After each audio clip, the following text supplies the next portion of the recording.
келгенім осы жерге. 1 сағат болды. Жарты сағат болды ма? Хан мына жанын берейін деп тұрған жігіттер осы жерде бар. Көрмесеңіздер көресіздер, ол жаңа ол болады.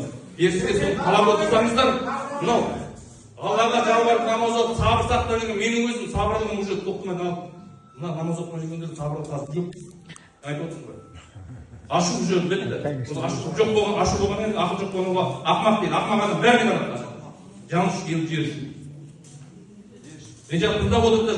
Араласпай отқан тыңдап кетейін деп шыдамадым сіздердің 100 рет қайталамын. Менің жерде әрқайсының уже дауыстан бері мен сырттан келе жатқан дауыстарынан біттім. Кім сөйлеп жатқандарын. Мен айтып сабан тағы келген болса дауыс шығып өтіп деймін. Сіз сөйлеп жатырсыз. Ел қол шапалақтап жатыр. Не үшін шапалақтайды ол? Елді алдаған үшін шапалақтайды ма? Садиктегі балаларды алдап жатыр шапалақтандырып. Істей алмайсыз да босатыңыз орныңызды. Жаңа кеміне қойыңыз. Шешіп беретін адам жіберіңіздер.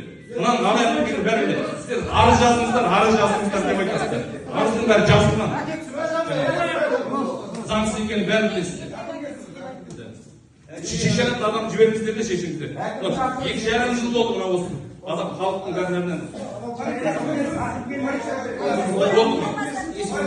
Есім құралқан болады. Сол кезде танысқанбыз. Жақсы. Есімге, қайтайда келді екен деп. Мені